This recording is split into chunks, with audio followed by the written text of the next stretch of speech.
आजचा दिवस माझ्या उभ्या आयुष्यातला सगळ्यात जास्त प्रोडक्टिव्ह दिवस ठरणार आहे. एक क्षण पण मी आज दिवसातला फुकट घालवणार नाही, लोणार नाही, मोबाईल वापरणार नाही. सुरुवात कशाने करूया बरं? स्केचिंगने करूया. ब्लॅक पेपरवर व्हाईट पेन्सिलने स्केच करू की व्हाईट पेपरवर ब्लॅकने? जाऊ दे, ब्राऊन कलर वापरते. जाऊ दे, त्याच्यापेक्षा पेंटिंग करते. पण वॉटर कलर करू की ॲक्रेलिक?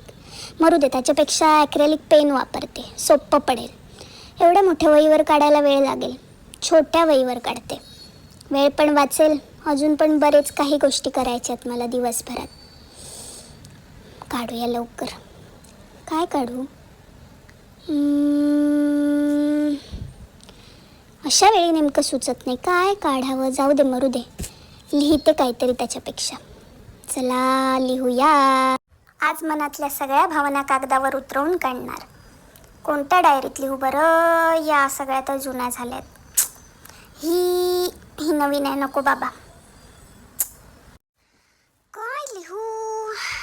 लेख लिहू का? पण रिसर्च कोण करेल एवढा? गोष्ट लिहिते त्यापेक्षा. पण विचार करायला लागेल. कविता लिहून टाकूया छोटीशी. कशावर लिहूया? पावसावर?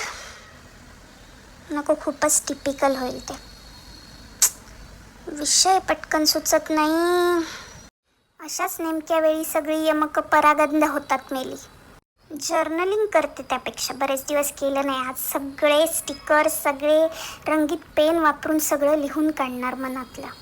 अंगातले किडे शांत करण्याचा हा आता एकमेव मार्ग मला दिसतोय. आज माझ्या नवऱ्याने माझ्यासोबत भांडण केलं. म्हणाला की मी कोणतेही काम पूर्ण करत नाही, अर्धवट सोडून देते सगळं. असं कसं म्हणू शकतो तो? मला खूप हर्ट झालेला आहे. याला काय स्टिकर वगैरे लावून सजवणार? मरू दे, दुसरं काहीतरी करूया. कादंबरी खूप वेळ जाईल. सेल्फ हेल्प बुक बोर होईल. छोटंसं कवितांचं घेऊया. अरे डोक्यातच काय शिरत नाही आहे. DIY करूया त्यापेक्षा. काय बनवू याचं? पिंटरेस्टवर बघते. अरे हा हळदवाला रील सिम्बाबरोबर करायचंच राहिला आज रात्री. कसले असले फालतू रील व्हायरल होतात ना काय पण, आणि आमचे रील कोण बघत नाही. अरे देवा, उमलून आलेल्या क्रिएटिव्हिटीच्या नादात पसारा झाला. तो कधी उचलायचा आता?